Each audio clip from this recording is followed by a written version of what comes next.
ਵਾਹਿਗੁਰੂ ਜੀ ਕਾ ਖਾਲਸਾ ਵਾਹਿਗੁਰੂ ਜੀ ਕੀ ਫਤਿਹ। ਅਸੀਂ ਹੁਣ ਮਹਾਰਾਜਾ ਦਲੀਪ ਸਿੰਘ ਤੇ ਮਹਾਰਾਣੀ ਬੰਬਾ ਦੀ ਸਮਾਧ ਤੋਂ ਕੁਛ ਮੀਲ ਦੂਰ ਉਸ ਪਾਰਕ ਦੇ ਵਿੱਚ ਆ ਕੇ ਖਲੋਤੇ ਹਾਂ ਜਿੱਥੇ ਕਿ 1999 ਦੇ ਵਿੱਚ ਪ੍ਰਿੰਸ ਚਾਰਲਸ ਜਿਹੜੇ ਕਿ ਹੁਣ ਕਿੰਗ ਚਾਰਲਸ ਨੇ, ਉਹਨਾਂ ਨੇ ਮਹਾਰਾਜਾ ਦਲੀਪ ਸਿੰਘ ਦੇ ਬੁੱਤ ਤੋਂ ਪਰਦਾ ਚੁੱਕਿਆ ਸੀ। ਔਰ ਇਹਦੇ 'ਚ ਜਿੱਥੇ ਇੱਕ ਪਾਸੇ ਅਸੀਂ ਐਕਸਟ੍ਰੀਮ ਗੁਲਾਮੀ ਦੀ ਗੱਲ ਕੀਤੀ ਹੈ, ਉੱਥੇ ਇਸ ਦੇ ਵਿੱਚ ਜਿਹੜੀ ਇੱਕ ਹੋਪ ਜਿਹੜੀ ਅੱਜ ਵੀ ਜਿਹੜੀ ਸਾਡੀ ਸਟਰਗਲ ਹੈ ਉਹ ਸਾਨੂੰ ਯਾਦ ਦਹਾਨੀ ਕਰਵਾਉਂਦੀ ਹੈ। ਇਸ ਦੇ ਉੱਤੇ ਦੋਵੇਂ ਪਾਸੇ ਬੁੱਤ ਦੇ ਉੱਪਰ ਘੋੜਸਵਾਰ ਮਹਾਰਾਜਾ ਦਲੀਪ ਸਿੰਘ ਦਾ ਬੁੱਤ ਹੈ ਔਰ ਥੱਲੇ ਇੱਕ ਪਾਸੇ ਅੰਗਰੇਜ਼ੀ ਔਰ ਇੱਕ ਪਾਸੇ ਪੰਜਾਬੀ 'ਚ ਜਿਹੜੀ ਇਨਸਕ੍ਰਿਪਸ਼ਨ ਹੈ ਮਹਾਰਾਜਾ ਦਲੀਪ ਸਿੰਘ 1838-1893, ਕਿਉਂਕਿ 1838 'ਚ ਉਹਨਾਂ ਦਾ ਜਨਮ ਹੋਇਆ ਜਦੋਂ ਮਹਾਰਾਜਾ ਰਣਜੀਤ ਸਿੰਘ ਚੜ੍ਹਾਈ ਕਰਦੇ ਨੇ। ਮਹਾਰਾਜਾ ਦਲੀਪ ਸਿੰਘ ਉਹਨਾਂ ਦੀ ਉਮਰ ਲਗਭਗ 10 ਮਹੀਨੇ ਸੀ ਔਰ ਇਸ ਦੀ ਇਬਾਰਤ ਹੈ ਸਿੱਖਾਂ ਦੇ ਆਖਰੀ ਬਾਦਸ਼ਾਹ ਜਿਨ੍ਹਾਂ ਨੂੰ ਸਿੱਖ ਰਾਜ ਦੇ ਖੁੱਸਣ ਉਪਰੰਤ ਅੰਗਰੇਜ਼ ਨੇ ਬੰਦੀ ਬਣਾ ਕੇ ਇੰਗਲੈਂਡ ਲੈ ਆਂਦਾ। ਮਹਾਰਾਜਾ ਨੇ ਸਿੱਖ ਰਾਜ ਨੂੰ ਮੁੜ ਸਥਾਪਿਤ ਕਰਨ ਲਈ ਆਖਰੀ ਦਮ ਤੱਕ ਜਦੋਜਹਿਦ ਕੀਤੀ। ਅੱਜ ਵੀ ਇਸ ਸੁਪਨੇ ਨੂੰ ਸਾਕਾਰ ਕਰਨ ਲਈ ਸਿੱਖ ਨਿਤਾ ਪ੍ਰਤੀ ਰਾਜ ਕਰੇਗਾ ਖਾਲਸਾ ਅਰਦਾਸ ਕਰਦਾ ਹੈ ਤੇ ਮੰਤਵ ਦੀ ਪੂਰਤੀ ਲਈ ਸੰਘਰਸ਼ਸ਼ੀਲ ਹੈ। ਸੋ ਇਹ ਅੱਜ ਦੀ ਸਾਡੀ ਸਟਰਗਲ ਦੀ ਤਰਜਮਾਨੀ ਵੀ ਕਰਦੀ ਹੈ। ਔਰ ਹੁਣ ਅਸੀਂ ਅੰਗਰੇਜ਼ੀ ਇਨਸਕ੍ਰਿਪਸ਼ਨ ਜਿਹੜੀ ਕਿ ਥੋੜੀ ਜਿਹੀ ਮੋਰ ਡੀਟੇਲਡ ਹੈ ਉਸ ਵੱਲ ਜਾਂਦੇ ਹਾਂ ਜੀ।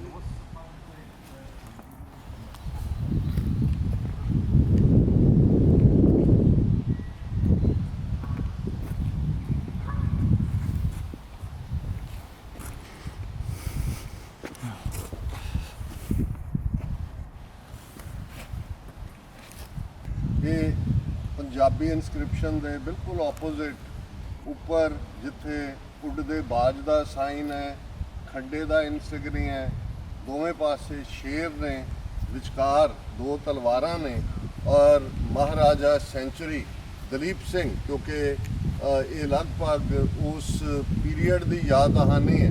ਔਰ ਇਸ ਗੱਲ ਦਾ ਵੀ ਧਿਆਨ ਰਹੇ ਕਿ ਦਲੀਪ ਸਿੰਘ ਆਪਣੀ ਦਸਤਖਤ DULEEP ਦਲੀਪ ਇਵੇਂ ਲਿਖਦੇ ਸੀ, ਹਾਲਾਂਕਿ ਅਸੀਂ ਦਲੀਪ DA ਦੇ ਨਾਲ ਲਿਖਦੇ ਹਾਂ। ਔਰ ਉਹਦੇ 'ਚ ਜਿਹੜੀ ਇਨਸਕ੍ਰਾਈਬਡ ਲਫ਼ਜ਼ ਨੇ ਬ੍ਰਿੰਗਿੰਗ ਹਿਸਟਰੀ ਐਂਡ ਕਲਚਰਸ ਟੁਗੈਦਰ, ਇਹ ਇਤਿਹਾਸ ਔਰ ਤਹਿਜ਼ੀਬ ਨੂੰ ਇਕੱਠਿਆਂ ਲਿਆਉਣਾ। ਦਿਸ plaque commemorates the official unveiling of this monument by HRH, the Prince of Wales, KGKT on 29 July 1999।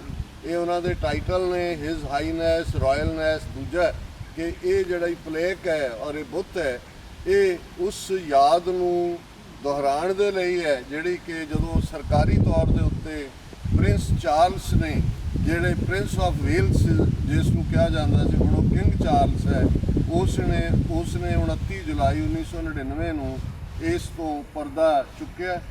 In 1843, Maharaja Dalip Singh succeeded his father to the throne of the sovereign Sikh kingdom of Punjab. He was destined to be its last ruler। ਕਿ 1843 ਦੇ ਵਿੱਚ ਮਹਾਰਾਜਾ ਦਲੀਪ ਸਿੰਘ ਆਪਣੇ ਪਿਤਾ ਦੀ ਮੌਤ ਤੋਂ ਬਾਅਦ 1839 'ਚ ਮਹਾਰਾਜਾ ਰਣਜੀਤ ਸਿੰਘ ਦੀ ਮੌਤ ਹੁੰਦੀ ਹੈ ਔਰ 1843 ਤੱਕ 4 ਸਾਲ ਬਹੁਤ ਸਾਰਾ ਜਿਹੜਾ ਅੰਗਰੇਜ਼ਾਂ ਦੇ ਹੀ ਉਹਨਾਂ ਦੇ ਪਿੱਠੂ ਡੋਗਰਿਆਂ ਰਾਹੀਂ ਜਿਹੜੀ ਖੂਨ ਖਰਾਬਾ ਪਰਿਵਾਰ ਦੇ ਵਿੱਚ ਹੀ ਕਰਵਾਇਆ ਗਿਆ। ਉਹਦੀ ਬਦੌਲਤ ਮਹਾਰਾਜਾ ਰਣਜੀਤ ਸਿੰਘ ਦੇ ਸਾਰੇ ਹੀ ਪੁੱਤਰ ਮਾਰੇ ਗਏ ਔਰ ਮਹਾਰਾਜਾ ਦਲੀਪ ਸਿੰਘ ਹੀ ਸੀ ਜਿਹੜਾ ਕਿ ਆਲਮੋਸਟ ਉਸ ਪੀਰੀਅਡ ਦੇ ਵਿੱਚ 5 ਸਾਲ ਦੀ ਉਮਰ ਦੇ ਵਿੱਚ ਉਹ ਗੱਦੀ ਦੇ ਉੱਤੇ ਬੈਠਦਾ ਔਰ sovereign Sikh Kingdom of Punjab. ਇਸ ਗੱਲ ਦੇ ਉੱਤੇ ਮੇਰਾ ਖਾਸ ਐਮਫੈਸਿਸ ਹੈ ਕਿ ਅਸੀਂ ਉਹ ਬਾਦਸ਼ਾਹਤ ਮਾਣੀ ਹੈ ਪੰਜਾਬ ਦੀ ਜਿਹਦੇ 'ਚ ਅਸੀਂ ਸੋਵਰਨ ਸੀ। ਔਰ ਇਹ ਕਿਸਮਤ ਦਾ ਖੇਡ ਹੈ ਕਿ ਇੰਨੀ ਛੋਟੀ ਉਮਰ 'ਚ ਉਹ ਲਾਸਟ ਰੂਲਰ ਬਣਿਆ, ਪਰ ਉਸ ਦੀ ਟ੍ਰੈਜਡੀ ਨਾਲ ਹੀ ਸ਼ੁਰੂ ਹੋ ਜਾਂਦੀ ਹੈ। In 1849, following the closely fought Anglo-Sikh wars, the British annexed the Punjab। ਕਿ 1849 'ਚ ਜਿਹੜੀ ਐਂਗਲੋ ਸਿੱਖ ਵਾਰ ਫਾਈਨਲੀ ਹੋਈ, ਉਸ ਤੋਂ ਬਾਅਦ ਅਨੈਕਸ ਲਫ਼ਜ਼ ਇੰਪੋਰਟੈਂਟ ਹੈ ਸਮਝਣਾ, ਜਿਸ ਨੂੰ ਅੱਜ ਦੀ ਇੰਟਰਨੈਸ਼ਨਲ ਲਾਅ ਦੀ ਲੈਂਗੁਏਜ ਦੇ ਵਿੱਚ ਇਲੀਗਲ ਮੰਨਿਆ ਜਾਂਦਾ ਹੈ ਕਿ ਪੰਜਾਬ ਨੂੰ ਅਨੈਕਸ ਕੀਤਾ ਗਿਆ। Dalip Singh was compelled to resign his sovereign rights. ਇਸ ਨੇ ਕੋਈ ਮਰਜ਼ੀ ਦੇ ਨਾਲ ਆਪਣੀ ਬਾਦਸ਼ਾਹਤ ਨਹੀਂ ਛੱਡੀ, ਕਿਉਂਕਿ ਉਦੋਂ ਅਜੇ ਉਹ ਮਾਈਨਰ ਸੀ ਔਰ ਅੰਗਰੇਜ਼ਾਂ ਦੇ ਕੋਲ ਐਜ਼ ਏ ਗਾਰਡੀਅਨ ਇਹ ਰੋਲ ਸੀ ਕਿ ਉਸ ਰਾਜ ਨੂੰ ਜਾਂ ਮਹਾਰਾਜਾ ਦਲੀਪ ਸਿੰਘ ਨੂੰ ਪ੍ਰੋਟੈਕਟ ਕਰਦੇ। ਪਰ ਉਹਨੂੰ ਫੋਰਸ ਕੀਤਾ ਗਿਆ ਕਿ ਉਹ ਆਪਣੇ ਹੱਕ ਸਾਰੇ ਛੱਡੇ।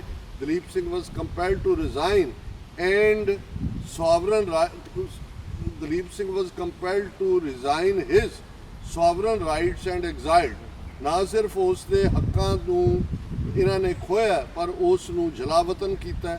It was at this time that the Kohinoor diamond, later to be incorporated into the crown jewels, passed to the British authorities। ਕਿ ਇਸੇ ਪੀਰੀਅਡ 'ਚ ਹੀ ਕੋਹਿਨੂਰ ਹੀਰਾ ਬਾਕੀ ਹੋਰ ਵਸਤੂਆਂ ਸਮੇਤ ਜਿਹੜਾ ਉਹ ਅੰਗਰੇਜ਼ਾਂ ਨੇ ਆਪਣੇ ਕਬਜ਼ੇ ਦੇ ਵਿੱਚ ਲਿਆ, ਜਿਹੜਾ ਕਿ ਪਰਸਨਲ ਤੋਸ਼ੇਖਾਨੇ 'ਚੋਂ ਸਿੱਖ ਦਰਬਾਰ ਦੇ ਲਾਰਡ ਡਲਹੌਜ਼ੀ ਨੇ ਲੁੱਟਿਆ ਸੀ ਔਰ ਫਿਰ ਉਸ ਨੂੰ ਇੰਗਲੈਂਡ ਪਹੁੰਚਾਇਆ ਗਿਆ, ਜਿਹੜਾ ਕਿ ਬਾਅਦ ਦੇ ਵਿੱਚ ਉਸ ਨੂੰ ਰਾਣੀ ਦੇ ਤਾਜ ਦੇ ਵਿੱਚ ਉਸ ਦੇ ਟੁਕੜੇ ਕਰਕੇ ਜੜਿਆ ਗਿਆ।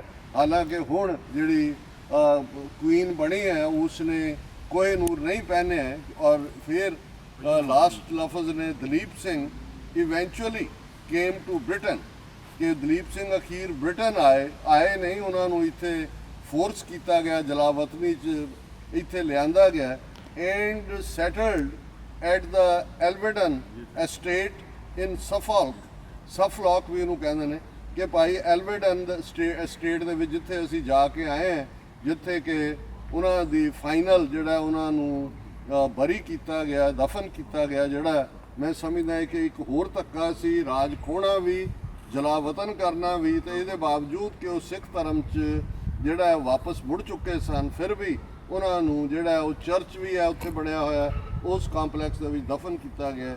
He was a close favourite of Queen Victoria and became a prominent local figure in East Anglia।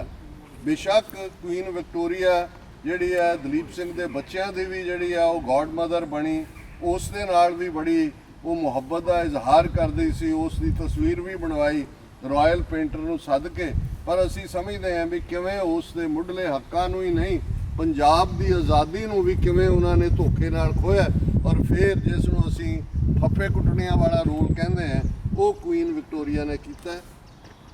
Later in his life he announced his intention to return to his beloved Punjab but was not allowed to do ਸੋ।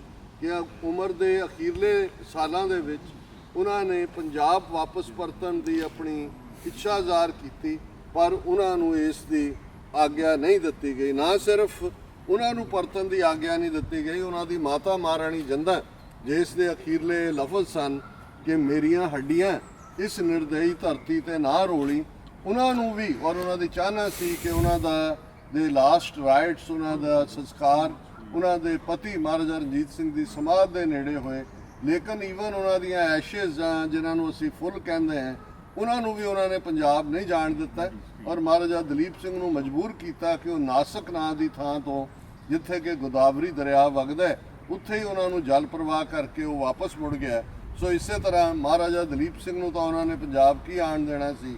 ਔਰ ਇਸ ਦੇ he died in Paris on October 22nd, 1893, having re-embraced the Sikh faith and while still in England in a struggle to reclaim his throne। ਕਿ 1893 ਚ Maharaja Dalip Singh Paris ਦੇ ਇੱਕ hotel ਦੇ ਵਿੱਚ ਇੱਕ ਗਰੀਬ ਫਕੀਰ ਵਾਂਗ ਉਹਨਾਂ ਦਾ ਐਂਡ ਹੋਇਆ ਔਰ ਉਹਨਾਂ ਨੇ ਜਿਹੜਾ ਉਹ ਇੰਗਲੈਂਡ ਆਉਣਾ ਦੀ ਥਾਂ ਤੇ ਉਹ ਰਸ਼ੀਆ ਤੱਕ ਵੀ ਪਹੁੰਚੇ। ਉਹਨਾਂ ਨੇ ਸਟਰਗਲ ਅਖੀਰਲੇ ਸਾਹ ਤੱਕ ਜਾਰੀ ਰੱਖੀ। ਪਰ ਜਿਹੜਾ ਮੈਂ ਸਮਝਦਾ ਵੀ ਇਹ ਸਾਰੀ ਇਨਸਕ੍ਰਿਪਸ਼ਨ ਦਾ ਜਿਸ ਦਾ, ਕਿਉਂਕਿ ਅੱਜ ਦੇ ਕਿੰਗ ਚਾਰਲਸ ਨੇ 1999 ਚ ਨੂੰ ਅਨਵੇਲ ਕੀਤਾ ਹੋਇਆ ਔਰ ਉਹ ਹੁਣ ਇਸ ਦੀ ਇੱਕ ਟੈਸਟੀਮਨੀ ਵੀ ਬਣ ਗਿਆ। ਲਾਸਟ ਲਾਈਨ ਕਹਿੰਦੀ ਹੈ, to this day the Sikh nation aspires to regain its sovereignty। ये even ਅੱਜ ਦੇ ਦਿਨ ਵੀ ਸਿੱਖ ਨੇਸ਼ਨ, ਸਿੱਖ ਕੌਮ ਆਪਣੀ ਗੁਆਚੀ ਬਾਦਸ਼ਾਹਤ, ਗੁਆਚੀ ਪ੍ਰਭੂਸੱਤਾ, ਗੁਆਚੀ ਸੋਵਰਨਿਟੀ ਨੂੰ ਮੁੜ ਹਾਸਲ ਕਰਨ ਦੇ ਲਈ ਸਟਰਗਲ ਕਰ ਰਹੀ ਹੈ। ਔਰ ਅਸੀਂ ਇਹ ਸਮਝਦੇ ਹਾਂ ਕਿ ਅੰਗਰੇਜ਼ਾਂ ਨੇ ਨਾ ਸਿਰਫ ਉਦੋਂ ਧੋਖੇ ਕੀਤੇ, ਸੋਵਰਨਿਟੀ ਖੋਈ ਸਿੱਖ ਕੌਮ ਦੀ, ਈਵਨ 1947 ਦੇ ਦੌਰ ਦੇ ਵਿੱਚ ਵੀ ਉਹਨਾਂ ਨੇ ਸਾਨੂੰ ਕਿਸ ਹਾਲ 'ਚ ਛੱਡਿਆ। 40% ਸਿੱਖ ਉਜੜੇ, ਦੂਸਰੇ ਪਾਸਿਓਂ 170 ਤੋਂ ਜ਼ਿਆਦਾ ਸਾਡੇ ਇਤਿਹਾਸਕ ਗੁਰਦੁਆਰੇ ਸਾਥੋਂ ਵਿਛੜੇ, ਔਰ ਉਹਨਾਂ ਨੇ ਐਨ ਹੱਥ ਸਾਫ਼ ਕੀਤੇ। ਇਹਦੇ ਬਾਵਜੂਦ ਕਿ ਅੱਜ ਵੀ ਸਾਡਾ ਇੱਕ ਤਬਕਾ ਬੜੇ ਮਾਣ ਨਾਲ first world war, second world war ਅਸੀਂ ਇਹ ਕੀਤਾ, ਉਹ ਕੀਤਾ, ਇਹ ਸੋਲੇ ਗਾਉਂਦਾ ਹੈ। ਸੋ ਅਸੀਂ ਸਮਝਦੇ ਹਾਂ ਕਿ ਇਹ 2 ਵਾਰ ਸਾਡੇ ਨਾਲ ਇਸ ਕਿਸਮ ਦਾ ਜਿਹੜਾ ਵੱਡਾ ਧੋਖਾ ਹੋਇਆ। 1849 ਦੇ ਵਿੱਚ ਵੀ ਇਹਨਾਂ ਨੇ ਸਾਰੀਆਂ ਟ੍ਰੀਟੀਜ਼ ਦੀਆਂ ਜੋ ਇਹਨਾਂ ਨੇ ਕੀਤੀਆਂ ਸੀ ਸਿੱਖਾਂ ਨਾਲ, ਉਹਦੀਆਂ ਧੱਜੀਆਂ ਉਡਾਈਆਂ।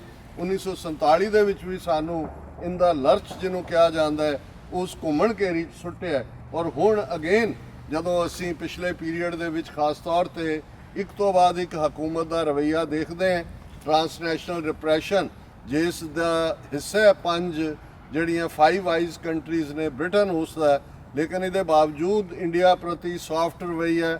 ਇਸੇ ਤਰ੍ਹਾਂ ਜੱਗੀ ਜੌਲ ਪਿਛਲੇ ਲਗਭਗ 7 ਸਾਲ ਤੋਂ ਉਸ ਨੂੰ ਭਾਰਤ ਦੀ ਜੇਲ੍ਹ ਦੇ ਵਿੱਚ ਕੈਦ ਰੱਖਿਆ ਹੋਇਆ ਹੈ। ਔਰ ਇਹ ਸਾਰੇ ਦੇ ਬਾਵਜੂਦ ਅਸੀਂ ਸਮਝਦੇ ਹਾਂ ਕਿ ਅੱਜ 1 ਮਿਲੀਅਨ ਤੋਂ ਜ਼ਿਆਦਾ ਸਿੱਖ ਇਸ ਧਰਤੀ ਤੇ ਨੇ। ਸਾਡਾ ਇੱਕ ਇਸ ਦੇ ਉੱਤੇ ਮਾਣ ਵੀ ਅਸੀਂ ਕਰਦੇ ਹਾਂ ਕਿ ਉਹਨਾਂ ਨੇ ਇੱਥੇ ਆ ਕੇ ਮਿਹਨਤ ਦੇ ਨਾਲ ਆਪਣੀ ਥਾਂ ਬਣਾਈ ਹੈ। ਪਰ ਅੱਜ ਵੀ ਸਾਡਾ ਉਹ ਸੁਪਨਾ ਜਿਹੜਾ ਸਾਡੀ ਸੋਵਰਨਿਟੀ ਦਾ ਹੈ, ਜਿਹਦੇ ਲਈ ਪਿਛਲੇ 4 ਦਹਾਕਿਆਂ ਦੇ ਵਿੱਚ 1.5 ਲੱਖ ਤੋਂ ਜ਼ਿਆਦਾ ਗੁਰੂ ਕੇ ਸਪੁੱਤਰ ਸਪੁੱਤਰੀਆਂ ਨੇ ਆਪਣੇ ਪ੍ਰਾਣ ਅਰਪਣ ਕੀਤੇ ਨੇ, ਗੁਰੂ ਚਰਨਾਂ ਦੇ ਵਿੱਚ ਆਪਣਾ ਆਪਾ ਕੁਰਬਾਨ ਕੀਤਾ ਹੈ। ਔਰ ਇਸ ਧਰਤੀ ਤੇ ਖਲੋ ਕੇ ਅਗੇਨ ਜਿੱਥੇ ਅਸੀਂ ਉਸ ਗੁਆਚੀ ਵਿਰਾਸਤ, ਗੁਆਚੇ ਰਾਜ, ਗੁਆਚੇ ਹੈਰੀਟੇਜ ਦੀ ਨੂੰ ਯਾਦ ਕਰ ਰਹੇ ਹਾਂ, ਉੱਥੇ ਇਹ ਯਾਦ ਦਹਾਨੀ ਵੀ ਹੈ ਕਿ ਅਜੇ ਵੀ ਸੰਘਰਸ਼ ਜਾਰੀ ਹੈ। ਔਰ ਇਸ ਗੱਲ ਦਾ ਧਿਆਨ ਰਹੇ ਕਿ ਜਿਵੇਂ ਇਹ ਜਿਹੜੀ ਸਪਿਰਿਟ ਹੈ ਡਿਫਾਈਂਸ ਦੀ, ਜਿਹੜੀ ਸਾਨੂੰ ਯਾਦ ਦਹਾਨੀ ਕਰਵਾਉਂਦੀ ਹੈ ਕਿ ਜਿਨ੍ਹਾਂ ਕੰਧ ਸਰਹੰਦ ਦੀ ਤੋੜੀ ਸੀ, ਅਜੇ ਤੱਕ ਉਹ ਸਾਡੇ ਹਥਿਆਰ ਜਿਉਂਦੇ, ਅੰਗੂਠਾ ਲਾਇਆ ਨਹੀਂ ਜਿਨ੍ਹਾਂ ਬਿਦਾਵਿਆਂ ਤੇ, ਸਿੰਘ ਅਜੇ ਵੀ ਕਈ ਹਜ਼ਾਰ ਜਿਉਂਦੇ। ਖਾਲਿਸਤਾਨ ਜਿੰਦਾਬਾਦ, ਖਾਲਿਸਤਾਨ ਜਿੰਦਾਬਾਦ।